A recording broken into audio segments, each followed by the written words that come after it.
E aí galera, eu sou o professor Kleber Guedes de Português e Redação e essa semana, como nós estamos na nossa semana de prova, a semana de resolução dos nossos TDs, essa aula ela vai ser destinada para uma revisão sobre o conteúdo que foi estudado no bimestre e também para a orientação, certo, de como que você deve responder o seu TD. Então essa aula você vai usar ela para revisar o assunto de prova e responder o seu TD, o seu trabalho do bimestre, beleza?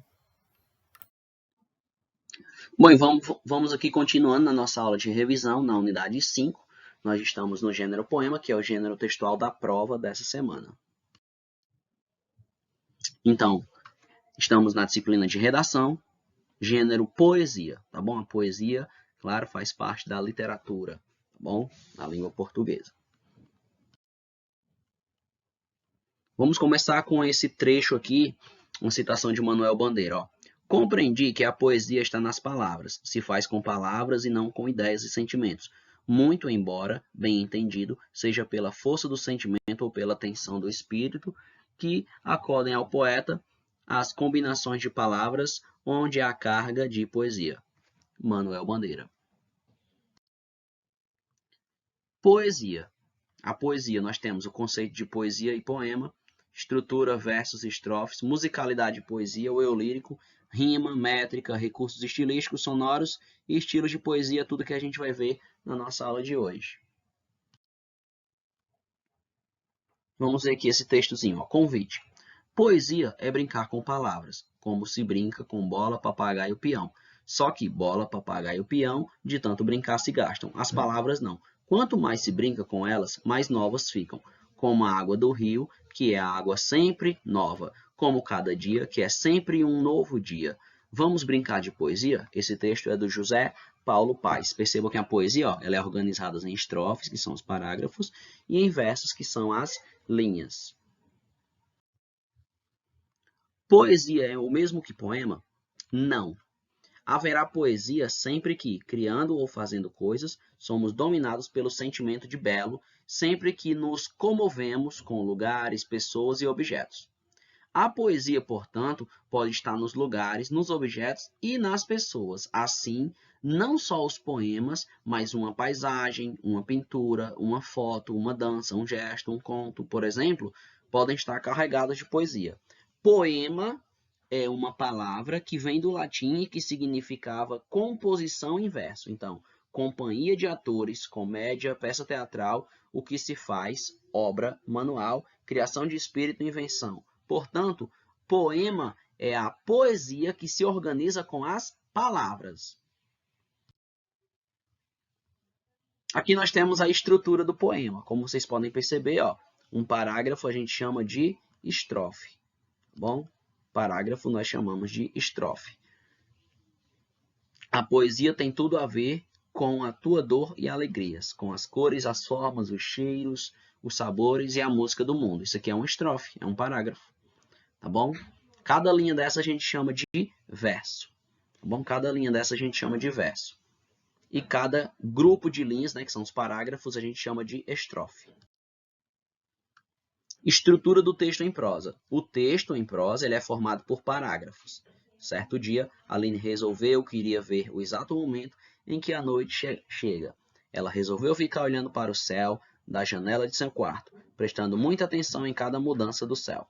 Apoiada sobre seu braço, Aline olhava para cima e se concentrava em cada detalhe do céu.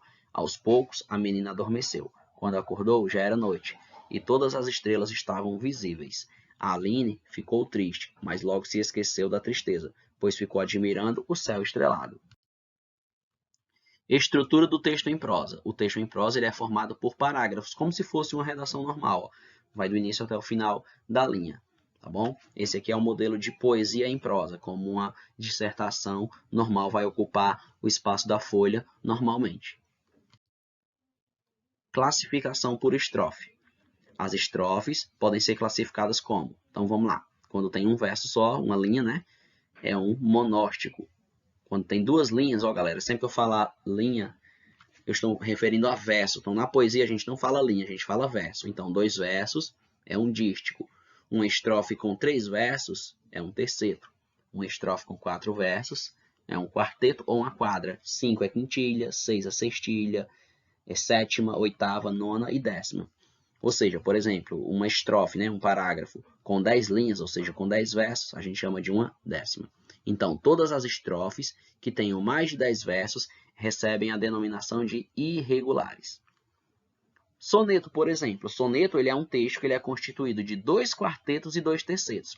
Ou seja, 2 estrofes de 4 versos e 2 estrofes de 3 versos. Ou seja, 4, 4, 3, 3 ou 4, 3, 4, 3. O soneto tem caráter fortemente lírico, ou seja, tem sentimentalismo, tem emoção. Musicalidade na poesia.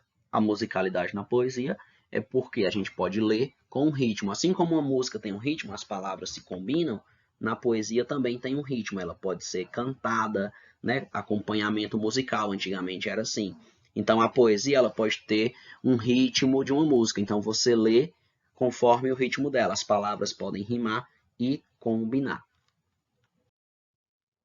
Por exemplo, ó, vamos ver essa leitura aqui, ó.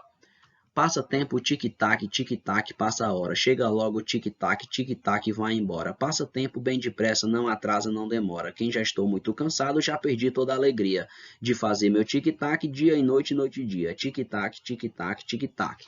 Esse texto é de Vinícius de Moraes. Percebam que ele tem uma musicalidade, como se fosse uma música. Tem um ritmo para você fazer a leitura dele, combinando as palavras. A linguagem poética atua sobre a sensibilidade e desperta para a manifestação do poético no mundo, nas artes e nas palavras. O convívio com a poesia favorece o prazer da leitura no texto poético e ajuda ao desenvolvimento de uma percepção mais rica da realidade. A poesia sempre esteve ligada à música, porque ambas têm em comum um ritmo e a sonoridade, assim como o arranjo das notas musicais feito em uma canção. Em cada poema há um arranjo de palavras que produz diferentes sentidos no leitor e no ouvinte. Refrão ou estribilho é um tipo de estrofe especial que se repete ao longo do poema ou da canção, como se fosse o refrão de uma música. Eu lírico e o eu poético. O eu lírico, galera, é a voz do poema, tá bom?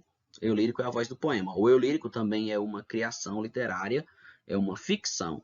É quando o poeta expressa sentimentos que não sentiu necessariamente, ou sentiu com uma outra intensidade da realidade, tratando-se então de não ser seu eu real, mas de um eu poético, um eu lírico, ou seja, não significa que aquele poema que está falando de sofrimento não significa que ele esteja sofrendo, né? É um fingimento ali, tá bom? É um eu lírico. Podemos dizer que o eu lírico é a voz que fala, como eu já disse no início. O eu lírico é a voz que fala no poema e nem sempre corresponde ao autor. Não significa dizer que o autor tenha sentido aquilo, tá bom? O eu lírico pode ou não expressar as vivências do poeta. O eu lírico é um recurso que possibilita a infinidade criativa dos sentimentos poéticos, tá bom? Qualquer coisa aí, ó, você pode pausar a aula e ler com mais calma, ler com atenção. Mas o eu lírico é a voz do poema, é o eu poético. Rima e métrica. Então, rima é a repetição de sons semelhantes, né? Palavras que têm o som parecido, que terminam com as mesmas letras, tá bom? E a métrica do poema é definida pela quantidade de sílabas dos versos que compõem. Aquele que a gente leu quase agora do relógio, ele tinha uma métrica, certo? Ele tinha um ritmo para que a gente fizesse a leitura dele. Temos aqui um texto, ó. A porta. Eu sou feita de madeira, madeira, matéria morta, mas não há coisa no mundo mais viva do que uma porta. Eu abro devagarinho para passar o menininho. Eu abro bem com cuidado para passar o namorado. Eu abro bem prazenteira para passar a cozinheira. Então perceba que toda poesia tem o seu ritmo, né?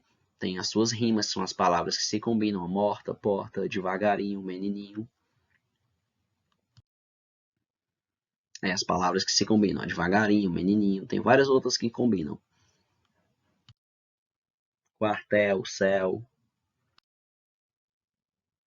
Nesse modelo aqui, ó, as rimas podem ser classificadas como A, B, A e B, alternadas. Também podem ser A, B, B e A opostas, pode ser A, A, B, B. Como assim?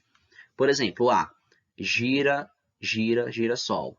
Terminou com sol. Isso aqui é o som A, tá bom? Agora, na ciranda de uma flor. Terminou com flor. Terminou com som diferente. Então, esse aqui é o B. Aí agora, apontando para o sol. Ora, sol terminou com o mesmo som da primeira. Então, A, B, A de novo. Amor rima com flor. Então, ó, A, B, B. Tá vendo? Alternada. E também pode ser assim, ó. Quando o sol não aparece, né? Aí girassol não quer girar, a ciranda se entristece, o amor não quer brilhar. Ó. Aparece, rima com entristece. E girar, rima com brilhar. Alternada novamente, tá bom? Aqui nós temos 2 quartetos. Como assim? Nós temos 2 estrofes, cada uma com 4 versos. Ó, uma estrofe com 4 versos e outra estrofe com 4 versos. Classificação da métrica. A métrica de um poema é definida pela quantidade de sílabas poéticas que compõem ela. Para verificar a métrica dos versos, algumas regras são observadas. A gente conta as sílabas somente até a última sílaba tônica de cada verso. Quando uma palavra termina em vogal e a seguinte começa por vogal, conta-se só a sílaba. Nesse caso, ocorre uma elisão, que é a supressão de uma ou mais vogais. A sílaba poética nem sempre corresponde à sílaba gramatical. A sílaba poética é de acordo com a nossa pronúncia, que a gente vai falando, vai pronunciando. A gente vai abrindo a boca. Temos aqui ó, a classificação de métrica, aqui o modelo. Ó. A separação de quantas vezes a gente abre a boca na hora que a gente vai pronunciar aqui a poesia. Tá bom? Ó, o número de sílabas que eu tenho. Ó. Classificação da métrica ainda. Então, os versos simétricos apresentam a seguinte classificação quanto ao número de sílabas tônicas. Então, se tem só uma sílaba tônica, monossílabo. Se tem 2 sílabas tônicas, é um dissílabo, 3, trissílabas, e assim por diante. Ó. Tá aí a tabelazinha, você pode pausar e ler com calma. Até o final do século XIX e início do século XX, valorizavam-se muito os poemas que apresentavam a simetria, ou seja, a combinação dessas sílabas. Recursos estilísticos sonoros. Então, muitas poesias brincam também com os sons das palavras, repetem uma determinada palavra sempre no início ou no final, ou seja, elas vão brincar com os sons para ali ela ter um recurso estilístico, para ela ter um efeito sonoro na poesia. Recursos estilísticos sonoros, nós podemos ter ambiguidade, ocorre quando há duplicidade de sentido em palavras ou expressões no texto. Polissemia, é uma determinada palavra ou expressão que pode adquirir um novo sentido. Homonímia, palavras com a mesma grafia e mesma pronúncia, mas são significado diferente. Neologismo, é uma nova palavra, nova expressão. Metáfora, é uma figura de linguagem, né, onde a gente faz uma comparação de um termo com o outro, mas essa comparação não usa a palavra como. Já a comparação em si, né, é um tipo de metáfora, né, também é uma comparação, mas eu uso a palavra como para comparar, tipo, ela é delicada como uma flor, a comparação. Se fosse uma metáfora, ela é uma flor.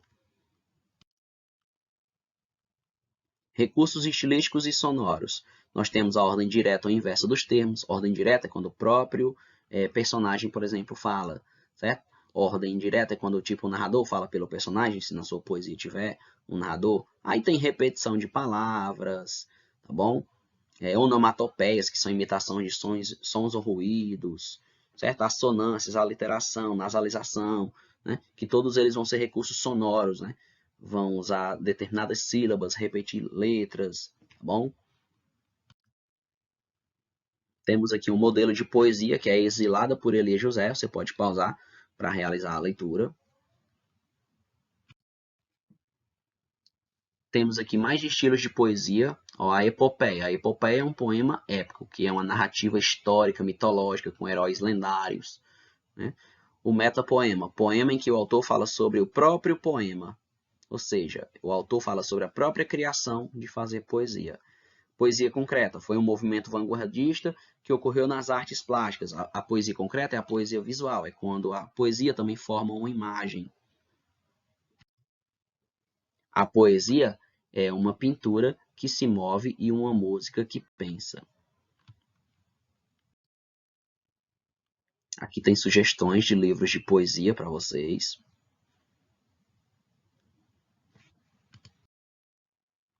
E é isso aí, galera. Vamos terminando a nossa aula. Foi mais uma aula revisional sobre poesia, tá bom? Então, tchau, tchau e até a próxima aula.